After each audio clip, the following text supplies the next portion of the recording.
मैं साधन सर आप सभी को अरिथमेटिक क्लासेस में स्वागत करता हूं।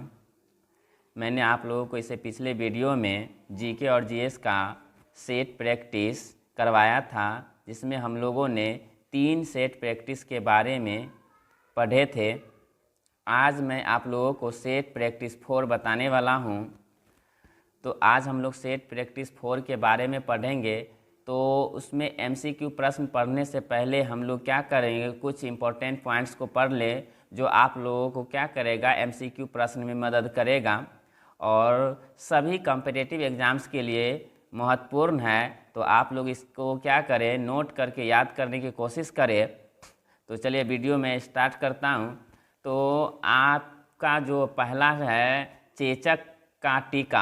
चेचक का जो टीका है वह किनके द्वारा खोजा गया था? तो चेचक का जो टीका है वह किनके द्वारा खोजा गया था? चेचक का टीका किनके द्वारा खोजा गया था? एडवर्ड जेनर के द्वारा खोजा गया था। नेक्स्ट है टेरामाइसिन। टेरामाइसिन जो दवा है, मेडिसिन है, वो किनके द्वारा दिया गया है, मतलब किनके द्वारा डिस्कवरी किया गया है? तो फिनेल के द्वारा। यानी कि याद रखेंगे टेरामाइसिन का जो संबंध है फिनेल से है, चेचक का जो संबंध है एडवर्ड जेनर से है। नेक्स्ट आपका है टीबी बैक्टीरिया, यानी टीबी जो है, यानी टीबी यानी क्षय रोग, वह किनके द्वारा खोजा गया था? तो रॉबर्ट कोच के द्वारा। यानी टीबी का जो संबंध है वह किससे संबंध है? तो रॉबर्ट कोच से। नेक्स्ट है पोलियो वैक्सीन, यानी पोलियो जो वैक्सीन है वह खोज कौन किए थे पोलियो वैक्सीन का? तो जोन्स ई साल्क किए थे। नेक्स्ट है आपका गर्भ निरोधक गोलियां, यानी गर्भ निरोधक जो गोलियां हैं उनका खोज कौन किए थे? तो पिनकस किए थे। उम्मीद करते हैं कि आप लोगों को समझ में आ रही होगी। नेक्स्ट है आपका विटामिन, यानी विटामिन का जो डिस्कवरी किए थे यानी खोज किए थे या विटामिन शब्द का प्रयोग किए थे वह कौन किए थे? तो सी फंक साहब किए थे। नेक्स्ट आपका है प्रथम परख नली शिशु, यानी कि फर्स्ट टेस्ट ट्यूब बेबी के जो बारे में बताए, मतलब जो भी उनका खोज किए वह एडवर्डस एवं स्टेंटो थे। याद रखिएगा, प्रथम परख नली शिशु का जो संबंध है वह एडवर्डस एवं स्टेंटो से है। नेक्स्ट आपका इलेक्ट्रोकार्डियोग्राफ। इलेक्ट्रोकार्डियोग्राफ यह हृदय संबंधित रोगों की जांच के लिए, यानी इलेक्ट्रोकार्डियो जो ग्राफ है वह हृदय संबंधी रोगों की जांच के लिए होता है। तो यह इनका जो खोज, मतलब इनको जो खोज किए थे तो वह कौन है? आइन योवन।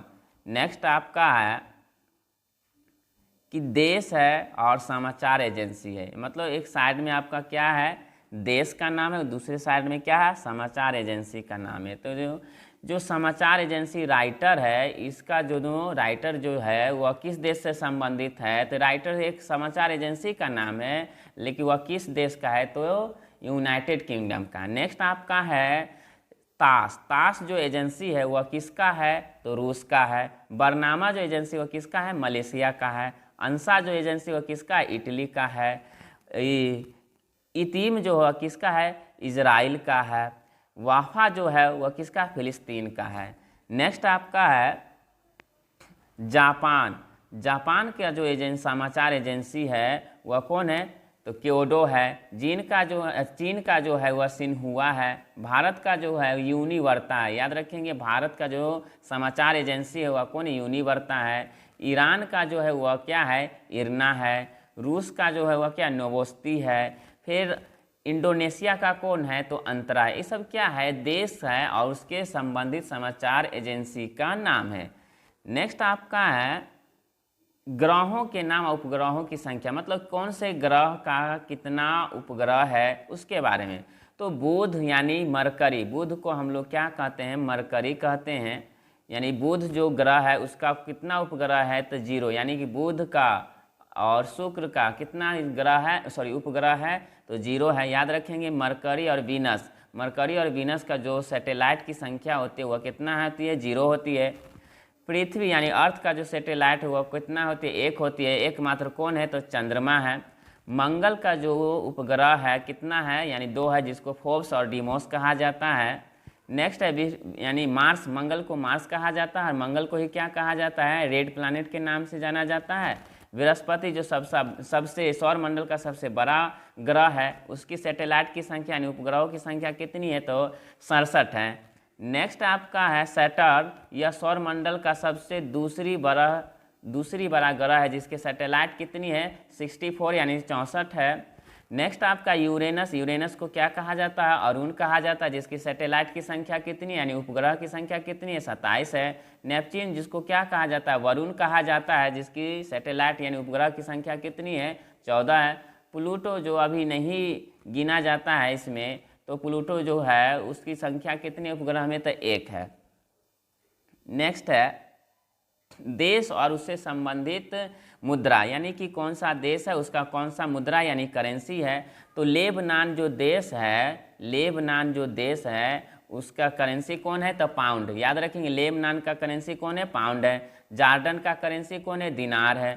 सऊदी अरब का कौन है? तो रियाल है। सिंगापुर का कौन है? तो डॉलर है। नेक्स्ट आपका है संयुक्त अरब अमीरात, तो दिरहम है। तो संयुक्त अरब अमीरात का जो करेंसी है, मुद्रा है, वो क्या है? दिरहम है। तुर्की का क्या है? लीरा है। जिबूती का क्या है? फ्रैंक है।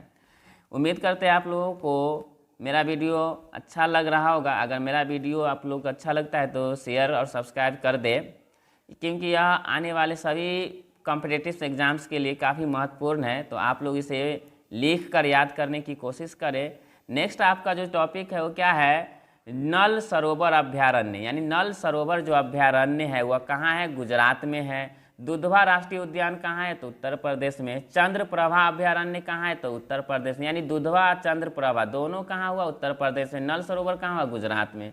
पाल वाल वन्य जीव अभ्यारण्य कहाँ है? आंध्र प्रदेश में है। राष्ट्रीय वानस्पतिक शोध संस्थान कहाँ है? तो लखनऊ में है। नेक्स्ट आपका जो है राष्ट्रीय सोयाबीन अनुसंधान केंद्र, यानी कि राष्ट्रीय सोयाबीन अनुसंधान केंद्र कहाँ? इंदौर में है। केंद्रीय पक्षी अनुसंधान संस्थान कहाँ है? इज्जतनगर में है। केंद्रीय आम शोध संस्थान कहाँ पड़ता है? तो लखनऊ में। यानी राष्ट्रीय वनस्पतिक शोध संस्थान और केंद्रीय आम शोध संस्थान कहाँ पड़ता है? तो लखनऊ। ये सब याद करने वाला होता है, बिना याद किए या नहीं होगा, तो इसलिए आप लोग इसको याद कर सकते हैं कि भारतीय किसान उर्वरक, यानी भारतीय किसान उर्वरक जो है वह कहाँ है? नई दिल्ली में। भारतीय लाह शोध संस्थान कहाँ है? नामकुंभ, यानी रांची में है। कहाँ है? नामकुंभ, रांची में। केंद्रीय गेहूं अनुसंधानशाला कहाँ है? तो पूसा में है। नेक्स्ट आपका है जलधारा और जलधारा की प्रकृति, मतलब जलधारा जो है और उसकी नेचर क्या है, प्रकृति क्या है, उसके बारे में। तो वेनेजुएला की जो धारा है वह किस प्रकार की है? तो ठंडी। आपसे प्रश्न पूछा जाएगा कि वेनेजुएला की धारा किस प्रकार की? तो ठंडी है। मोजाम्बिक की जलधारा क्या है? तो गर्म और अस्थाई है। फ्लोरिडा का जलधारा क्या है? तो गर्म है। कैलिफोर्निया का जलधारा क्या है? तो ठंडी है। नेक्स्ट आपका लैब्राडोर, यानी क्या है? लैब्राडोर का जो जलधारा वो भी क्या है? ठंडी है। गुलहास की जलधारा हुआ क्या है? तो गर्म है और दूसरी क्या है? अस्थाई है। तो यह सब प्रश्न आप लोगों को क्या करेगा? एमसीक्यू प्रश्न में मदद करेगा और आने वाले सभी कॉम्पिटिटिव एग्जाम्स के लिए काफ़ी महत्वपूर्ण है। तो आप लोग इस बात को इग्नोर ना करें। चलिए आप एमसीक्यू प्रश्न के बारे में हम लोग प्रैक्टिस कर ले।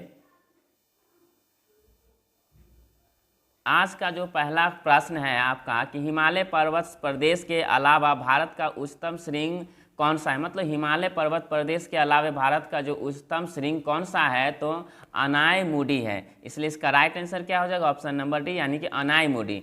नेक्स्ट क्वेश्चन है ऐसे आकाशीय पिंडों को जो ग्रहों से बहुत छोटे होते हैं लेकिन जिनकी कक्षाएं मंगल और बृहस्पति के बीच होती है, मतलब मार्स और जुपिटर के बीच होती है, उसको हम लोग एस्टेरॉयड कहते हैं, यानी क्षुद्र ग्रह कहते हैं। इसलिए इसका राइट आंसर क्या हो जाएगा? ऑप्शन नंबर ए, यानी कि एस्टेरॉयड्स। भारत सरकार के वार्षिक कर राजस्व किस स्रोत से सर्वाधिक प्राप्त होती है? मतलब भारत सरकार को सबसे ज़्यादा सर्वाधिक राजस्व किस स्रोत से प्राप्त होते हैं? तो आय और निगम से प्राप्त होते हैं। इसलिए इसका राइट आंसर क्या हो जाएगा? ऑप्शन नंबर ए, यानी आय और निगम। नेक्स्ट है सशर्त उपलब्धियों प्रणालियों, यानी CAS का निकट का संबंध निम्नलिखित क्षेत्रों में से किस क्षेत्र से है? तो केवल टीवी नेटवर्क से है। इसलिए इसका राइट आंसर क्या हो जाएगा? ऑप्शन नंबर बी, यानी केवल टीवी नेटवर्क। पुलित्जर पुरस्कार किस क्षेत्र में उत्कृष्ट योगदान के लिए प्रदान किए जाते हैं? तो पत्रकारिता के लिए जाते हैं। याद रखेंगे पुलित्जर जो पुरस्कार है वह पत्रकारिता से संबंध है। इसलिए इसका राइट आंसर क्या हो जाएगा? ऑप्शन नंबर सी, यानी पत्रकारिता। एलिफेंटा दर्रा जो बहुत चर्चित रहा है वह कहाँ स्थित है? तो एलिफेंटा जो दर्रा है वह श्रीलंका में है। इसलिए इसका राइट आंसर क्या हो जाएगा? ऑप्शन नंबर सी, यानी Sri Lanka. United national human development index क्या है? तो United national human development index यानी एसडीआई क्या है? तो विभिन्न देशों की आर्थिक तथा सामाजिक स्थिति का राष्ट्रीय आय, साक्षरता आदि के आधार पर आकलन करने का मापदंड है। इसलिए इसका राइट आंसर क्या हो जाएगा? Option number A. नेक्स्ट है बर्फ पर दाब बढ़ने से उसका गलनांक क्या होगा? अगर बर्फ पर दाब, अगर प्रेशर बढ़ जाता है तो उसका जो गलनांक होगा वह क्या करेगा? घट जाएगा। इसलिए इसका राइट आंसर क्या हो जाएगा? ऑप्शन नंबर ए, यानी कि घट जाएगा। सूर्य उदय होते हुए व डूबते समय लाल क्यों दिखाई पड़ते हैं? तो सूर्योदय या सूर्यास्त के समय सूर्य लाल दिखाई इसलिए देते हैं क्योंकि वह प्रकाश का प्रकीर्णन होता है। इसलिए इसका राइट आंसर क्या हो जाएगा? स्कैटरिंग, यानी कि प्रकीर्णन, यानी ऑप्शन नंबर डी। घरों में विद्युत संयंत्र जोड़े जाते हैं, यानी घरों में जो करंट का सप्लाई होता है वह क्या होते हैं? समांतर क्रम में जोड़ा जाता है। इसलिए इसका राइट आंसर क्या हो जाएगा? समांतर क्रम में, ऑप्शन नंबर बी। लोहे में जंग लगना एक क्या है? रासायनिक क्रिया है, यानी कि लोहे में जंग लगना एक क्या है? रासायनिक क्रिया है। इसलिए इसका राइट आंसर क्या हो जाएगा? Option number B. फ़ारेनहाइट तथा सेल्सियस माप में किसी तापमान पर पाठ्यांक समान, मतलब कि -40 डिग्री अगर से रहेगा तो फ़ारेनहाइट और सेल्सियस दोनों का क्या हो जाएगा? पाठ्यांक समान होगा। इसलिए इसका राइट आंसर हो जाएगा ऑप्शन नंबर डी, यानी -40 डिग्री। ध्वनि की गति सर्वाधिक होती है, तो ध्वनि की गति सर्वाधिक स्टील में होती है। इसलिए इसका राइट आंसर क्या हो जाएगा? ऑप्शन नंबर बी, यानी स्टील। सोडियम को मिट्टी के तेल में क्यों रखा जाता है? तो सोडियम को मिट्टी की तेल में इसलिए रखा जाता है क्योंकि यह हवा से संपर्क करके ऑक्सीकरण करने लगता है। इसलिए इसका राइट आंसर क्या हो जाएगा? हवा में इसका ऑक्सीकरण होने लगता है, यानी ऑप्शन नंबर बी। चेचक के टीके का आविष्कार किया था, तो हमने अभी जस्ट बताया कि चेचक के जो टीके का आविष्कार किए थे एडवर्ड जेनर किए थे। इसलिए इसका राइट आंसर क्या हो जाएगा? ऑप्शन नंबर सी, यानी एडवर्ड जेनर।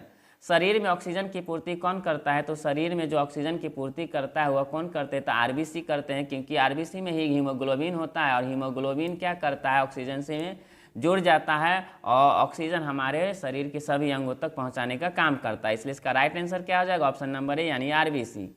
मनुष्य के शरीर में हृदय को एक बार धड़कने के लिए कितना समय लगता है? यानी कि मनुष्य के हृदय में एक बार धड़कने के लिए 0.8 सेकेंड लगता है। इसलिए इसका राइट आंसर क्या हो जाएगा? ऑप्शन नंबर सी, यानी 0.8 सेकेंड। पश्चिम से पूर्व की ओर हिमालय का विस्तार कहाँ से कहाँ तक है? यानी पश्चिम से पूर्व की ओर हिमालय का विस्तार कहाँ से कहाँ तक है? तो सिंधु घाटी से लेकर दिहांग घाटी तक है। इसलिए इसका राइट आंसर क्या हो जाएगा? Option number A. नेक्स्ट है निम्नलिखित में वह जानवर कौन सा है जो भारत में हाल ही में लिप्त हो गया है? मतलब हाल ही में जो लिप्त हुआ वह कौन है? तो चीता है। इसलिए राइट आंसर क्या हो जाएगा? ऑप्शन नंबर बी, यानी चीता। निम्नलिखित में से किस गैर संसद सदस्य को संसद का संबोधित करने का अधिकार है? तो जो गैर संसद सदस्य होते हैं वह महान्यायवादी होते हैं। इनको क्या है? संसद को संबोधित करने का अधिकार प्राप्त है। यह महान्यायवादी का जो नियुक्ति होता है वह राष्ट्रपति के द्वारा होता है। लेकिन इस प्रश्न के लिए राइट आंसर क्या हो जाएगा? ऑप्शन नंबर ए, यानी कि भारत का महान्यायवादी। नेक्स्ट है किसी राज्य को विशेष दर्जा प्रदान करने में केंद्रीय सरकार का निहितार्थ निम्नलिखित में से क्या होता है? तो केंद्रीय सहायता का अधिकांश प्रतिशत सहायता अनुदान के रूप में होगा, कुल सहायता की प्रतिशतता के रूप में ऋण की राशि कम होगी। तो ये दोनों ऑप्शन आप लोगों के लिए इस प्रश्न के लिए सही है। इसको नोट करके याद करने का कोशिश करें। नेक्स्ट है ऐसे युगल जिसका रुधिर वर्ग ए और बी है के बच्चों में मतलब रुधिर वर्ग ए और रुधिर वर्ग बी वाले जो युगल हैं यानी कि कपल है उनके बच्चों में चारों ब्लड ग्रुप आने की संभावना होती है। इसलिए इसका राइट आंसर क्या हो जाएगा? Option number C, A B तथा ओ। चंडीगढ़ का वास्तुविद ले कोर्बुजियर किस देश का नागरिक था? तो फ्रांस का नागरिक था। इसलिए राइट आंसर क्या हो जाएगा? Option number D. कौन सा एक संक्रामक रोग नहीं है? देखिए इस ऑप्शन में सभी कोई संक्रामक रोग है, इसलिए सभी क्या है? संक्रामक रोग है। नेक्स्ट आपका यदि मांग की आय लोच 1 से अधिक है तो पण्य यानी वस्तु होगी तो आवश्यकता होगी वस्तु की। इसलिए राइट आंसर क्या हो जाएगा? Option number A. शुष्क सेल में एनोड में क्या होता है? तो शुष्क सेल एनोड में जो होता है वह क्या होता है? जस्ता होता है। इसलिए राइट आंसर क्या हो जाएगा? ऑप्शन नंबर बी, यानी जस्ता। किस रोग में रक्त का थक्का नहीं बनता है? तो हीमोफीलिया में रक्त का थक्का नहीं बनता, क्योंकि हीमोफीलिया एक आनुवांशिक रोग है जिसमें रक्त का थक्का जल्दी नहीं बनता है। लेकिन हीमोफीलिया जो रोग का ग्रसित होते हैं वो पुरुष होते हैं, लेकिन वाहक कौन होते हैं? स्त्री होते हैं। निम्नलिखित में विटामिन B1 कौन सा है? तो विटामिन B1 को क्या कहा जाता है? थायमिन कहा जाता है। इसलिए राइट आंसर क्या हो जाएगा? इसका ऑप्शन नंबर बी, यानी थायमिन। रेटिनल विटामिन ए को कहा जाता है। नेक्स्ट आपका है कूना किस देश की सरकारी समाचार एजेंसी है, यानी कूना जो है वह किस देश की जो सरकारी समाचार एजेंसी है, तो कुवैत है। हमने अभी जस्ट आप लोगों को पहले वीडियो में देश और समाचार एजेंसी के बारे में बताया था, बहुत इंपॉर्टेंट, आप याद करने। कूना जो एजेंसी है वह किस देश की है, तो कुवैत की है। नेक्स्ट है राजतरंगिणी में किस देश क्षेत्र का इतिहास वर्णित, यानी राजतरंगिणी जो कल्हण के द्वारा लिखा गया है उसमें कश्मीर के बारे में बताया गया है। मोस्ट इंपॉर्टेंट प्रश्न है आप लोगों के लिए कि राजतरंगिणी किनके द्वारा लिखा गया है, तो कल्हण के द्वारा लिखा गया है। और राजतरंगिणी में किसका वर्णन है, तो कश्मीर का वर्णन है। नेक्स्ट आपका है चंद्रगुप्त मौर्य कालीन सामाजिक राजनीतिक जीवन एवं अन्य विषयों पर प्रामाणिक रचना निम्नलिखित में से कौन है, तो इंडिका है। यानी इंडिका के बारे में, इंडिका का संबंध इससे है। और इंडिका का जो लेखक है, यानी इंडिका किसके द्वारा रचना किया गया, लिखा गया है, तो मेगास्थनीज के द्वारा लिखा गया है। इसलिए इसका राइट आंसर क्या हो जाएगा, ऑप्शन नंबर बी, यानी कि इंडिका। T20 यानी कि T20 क्रिकेट विश्व कप में पहला शतक लगाने वाला खिलाड़ी कौन है, तो क्रिस गेल। मतलब इस ऑप्शन के अनुसार क्या है, क्रिस गेल। इसलिए राइट आंसर क्या हो जाएगा, ऑप्शन नंबर ए, यानी क्रिस गेल। भारत से बाहर पहला प्रवासी भारतीय दिवस कहाँ मनाया गया है, तो न्यूयॉर्क में मनाया गया है। और प्रत्येक वर्ष के 9 जनवरी को प्रवासी दिवस मनाया जाता है। लेकिन इस प्रश्न का लिए जो है कि भारत से बाहर पहला प्रवासी भारतीय दिवस कहाँ मनाया गया है, तो न्यूयॉर्क में मनाया गया। इसलिए इसका राइट आंसर हो जाएगा ऑप्शन नंबर बी, यानी न्यूयॉर्क। आर्यों के भारत आने के पूर्व यहाँ कौन सी आदिम जाति निवास कर, मतलब जब आर्य नहीं भी आए थे तो उससे पहले क्या थे, तो द्रविड़ थे। इसलिए इसका राइट आंसर क्या है, ऑप्शन नंबर बी, यानी द्रविड़। निम्नलिखित ग्रह को उनके उपग्रहों की संख्या के अवरोही क्रम में सजाना। हमने अभी आप लोगों को जस्ट ही बताया है कि ग्रह में कितने उपग्रह है, तो उस अनुसार से आप इसमें क्या कर सकते हैं, मैच कर सकते हैं। नेक्स्ट है पृथ्वी का विषुवतीय व्यास लगभग कितना है, यानी पृथ्वी का जो विषुवतीय व्यास है वो कितना, 12,750 किलोमीटर है। इसलिए इसका राइट आंसर क्या हो जाएगा, ऑप्शन नंबर बी, 12,750। कुछ पॉइंट में भी रहता है, लेकिन इस ऑप्शन के अनुसार क्या है, 12,750 किलोमीटर। नेक्स्ट है वृत्ताकार आकृति वाला और USSR द्वारा प्रथम छोड़ा गया भू उपग्रह कौन सा है, तो स्पुतनिक है। और USSR किसका है, तो रूस का है। नेक्स्ट आपका है उपग्रह की कक्षीय अवधि समानुपातिक होती है, तो R/3/2 का। इसलिए इसका राइट आंसर क्या हो जाएगा, ऑप्शन नंबर ए, R/, यानी R/3/2। बहुत कहाँ की मुद्रा, यानी कि बहुत जो करेंसी है वह कहाँ की है, तो थाईलैंड की है। इसलिए राइट आंसर क्या हो जाएगा, ऑप्शन नंबर बी, यानी थाईलैंड।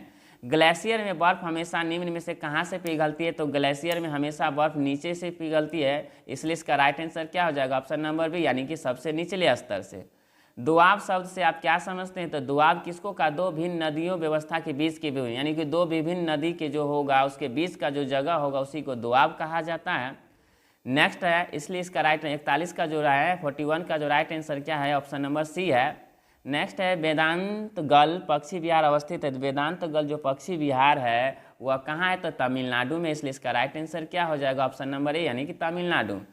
राष्ट्रीय पर्यावरण अभियांत्रिक अनुसंधान कहाँ पर अवस्थित है, तो यह नागपुर में है। नेक्स्ट है निम्नलिखित में से कौन सी गर्म धारा है, हमने अभी जस्ट आप लोगों को वीडियो के शुरुआत में ही बताया था गर्म धारा और ठंडी धारा के। तो ब्राज़ील की जो धारा है वह गर्म धारा है। इसलिए इसका राइट आंसर क्या हो जाएगा, ब्राज़ील की धारा। लोएस किस प्रकार की मिट्टी है, तो लोएस जो किस प्रकार की मिट्टी है आप लोग जवाब देंगे कमेंट बॉक्स में। नेक्स्ट आपका निम्नलिखित में से किस अधिनियम द्वारा भारत में सांप्रदायिक निर्वाचन मंडल लागू किया गया था, तो 1909 में लागू किया गया था। इसलिए राइट आंसर क्या हो जाएगा, ऑप्शन नंबर ए, यानी कि 1909। वित्तीय उत्तरदायित्व अधिनियम का उद्देश्य अधिनियम के अनुसार होना चाहिए। इसके लिए राइट आंसर क्या है, राज्य सरकारों को केंद्रीय योजनाओं के क्रियान्वयन के प्रति उत्तरदायी बनना। इसलिए इसका राइट आंसर क्या हो जाएगा, ऑप्शन नंबर सी। निम्नलिखित में से कौन सी मुद्रास्फीति के नियंत्रण की विधि नहीं है, तो ब्याज दर को कम करना। नेक्स्ट आपका उत्पादन के 4 कारक, मतलब उत्पादन के लिए 4 कारक क्या है, तो भूमि, श्रम, पूंजी, संगठन है। इसलिए राइट आंसर क्या हो जाएगा, ऑप्शन नंबर ए। नेक्स्ट है भारत के प्रधानमंत्री डॉक्टर मनमोहन सिंह गोह नामक गांव में पैदा हुए थे, यह कहाँ है, तो यह पाकिस्तान में। यानी गोह नामक गांव कहाँ है, तो पाकिस्तान में है। मनमोहन सिंह का जो जन्म हुआ था पाकिस्तान के गोह नामक गांव में हुआ था। इसलिए इसका राइट आंसर क्या हो जाए, ऑप्शन नंबर बी, यानी कि पाकिस्तान में। तो आज के लिए इतना ही भी है। आप लोगों को कैसा लगता है मेरा वीडियो, आप लोग कमेंट में बताएं। और मेरा वीडियो आप लोग को अच्छा लगता है तो प्लीज़ शेयर और सब्सक्राइब कर दें। धन्यवाद।